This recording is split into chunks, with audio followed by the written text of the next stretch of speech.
आप बताइए, जिस तरह से महंगाई कुतुब मीनार से भी ज़्यादा ऊपर हो चुकी है, क्या ये मौजूदा सरकार महंगाई को लेके या देश में शिक्षा और स्वास्थ्य को लेके, आखिर क्या ताजमहल का मुद्दा, क्या इस देश में ताजमहल और कुतुब मीनार और ज्ञानवापी का मुद्दा इस देश के लिए क्या जरूरी है?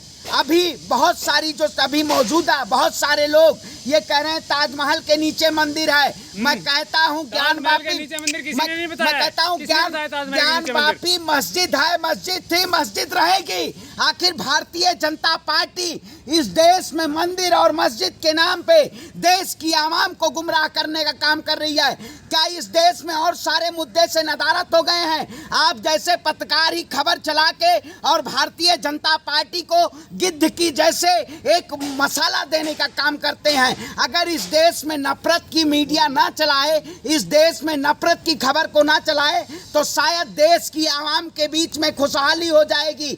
भारत हिंदू मुसलमान सिख ईसाई सभी का देश था, लेकिन भारतीय जनता पार्टी ने कुछ लोगों ने गुमराह करने का काम किया। आपने देखा होगा हेमंत बिस्वा का बयान आता है कि इस देश से मदरसा विलुप्त हो रहा है। मैं कहता हूं भारतीय जनता पार्टी के मुख्यमंत्रियों से, चाहे योगी आदित्यनाथ जी हो, चाहे हेमंत बिस्वा जी हो, अगर इस देश में आप नफरत की राजनीति फैलाएंगे तो हम नफरत के खिलाफ आवाज बुलंद करने का काम करेंगे। अभी अभी देवकीनंदन ठाकुर ने कहा है मुस्लिम पक्ष से कि भाई हाथ जोड़ के हम कह रहे हैं कि हमारी ज़मीन हमको दे दो और तुम्हारी ज़मीन हम तुमको दे देंगे।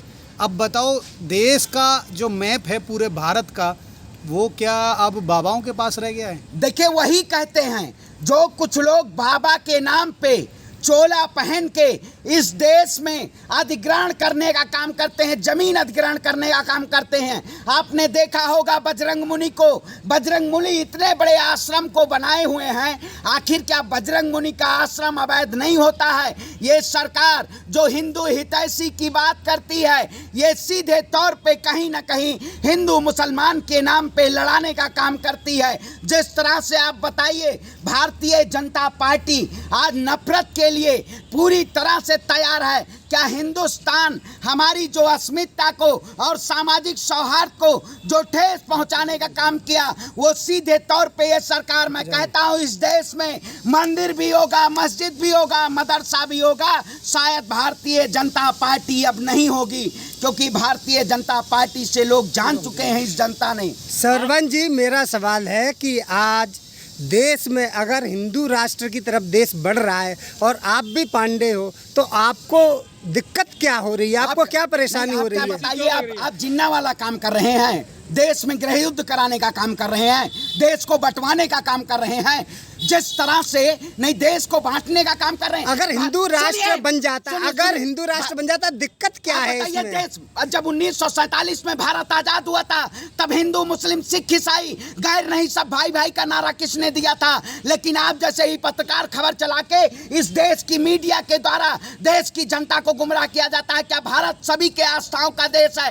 क्या आप कहेंगे इस देश में सिख कहां से? सभी रह तो रहे हैं ना, सभी रहेंगे, इसमें दिक्कत क्या है? सिख भी रह रहे हैं, मुस्लिम भी रह रहे हैं, सब। पाकिस्तान में, पाकिस्तान तो मुसलमानों का कंट्री है ना, तो हिंदुस्तान अगर हिंदुओं का बन जाए तो इसमें दिक्कत क्या है? हिंदुस्तान, आपने श्रीलंका देखा होगा, श्रीलंका भी कट्टरता की तरफ जा रहा था, उसी तरीके से आप भारत को भी कट्टरता की तरफ ले जाके आखिर क्या भारत को आप बनाना चाहते हैं? आप देश में हिंदू मुसलमान के नाम पे नरसंहार करवाना चाहते हैं? आप असली पंडित हैं या नहीं है? पहले तो ये डाउट हो रहा है। बांट रहे हैं, आप बताइए, आप सर्टिफिकेट बांट रहे हैं पंडित का?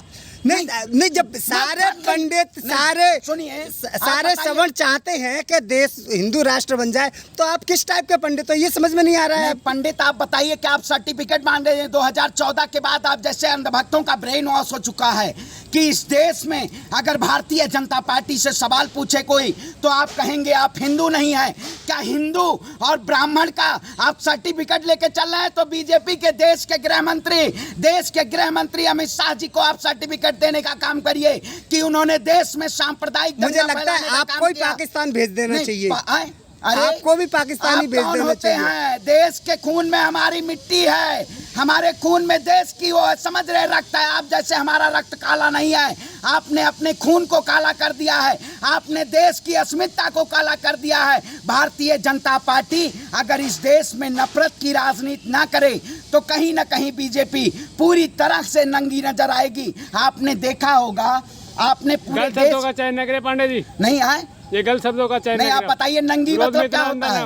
आए? विरोध में इतना नारंगी कंघी नारंगी, देखिए आप तो अंधभक्त है ही। हाँ। आपको जहाँ से मलाई आ जाएगी, आपको जहाँ से मलाई आ जाएगी वही आपको मिलती नहीं। आप बताइए जहाँ देखिए, हम आजाद भगत सिंह ने देश को बचाने के लिए लड़ाई लड़ी थी। आज हम आप जैसे आने वाले समय में हम गुलाम न कहे जाएं कि जब भारतीय जनता पार्टी का क्रूर शासन देश में चल रहा था उस वक्त देश के लिए खड़ा होने का काम किया। हम काले अंग्रेजों में से नहीं है, हम अडानी और अंबानी के कॉर्पोरेट तंत्र की सरकार नहीं है। इस देश में लोकतंत्र है और लोकतंत्र की अस्मिता है। अगर कहता हूं कि आपको मंदिर और मस्जिद ही बनाना है, मंदिर पे नाम पे राजनीति करनी है, तो आप लोकतंत्र के मंदिर पे चलवा दीजिए बुलडोजर, वहां मंदिर बना दीजिए, लेकिन आप वो नहीं करेंगे। आखिर इस देश को क्या बनाना चाहते हैं? इस देश की अस्मिता भारत को विश्व गुरु बनाने की तैयारी चल रही है, आप उसमें अड़चन क्यों डाल रहे हैं? भारत को विश्व गुरु नहीं, भारत को मोदी ने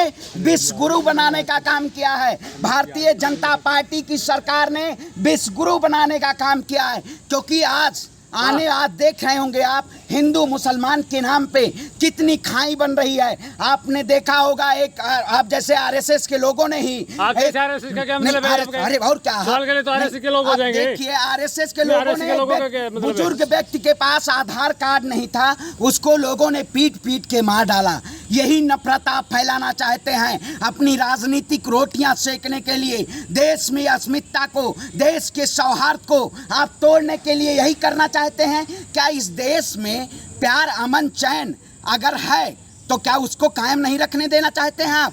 अगर पांडे जी ज्ञान वापी मस्जिद में पहले अगर मंदिर था और आक्रांताओं ने उसको तोड़ के मस्जिद बना ली, तो अब उसको मंदिर दोबारा अगर मंदिर के वो ज़मीन दे देते हैं मोहम्मदन, तो दिक्कत कहाँ पे है? देखिए आप बताइए, 800 सालों से मुगलों ने राज किया था, 200 साल शायद अंग्रेजों ने भी राज किया था, आपको याद होगा। लेकिन क्या आज भारतीय जनता पार्टी के पास अंग्रेज के क्रूर शासन का कोई तत्व मिला है? नहीं मिला है, क्योंकि इस देश में अगर शायद मुसलमान नहीं होता तो भारतीय जनता पार्टी की सरकार नहीं होती।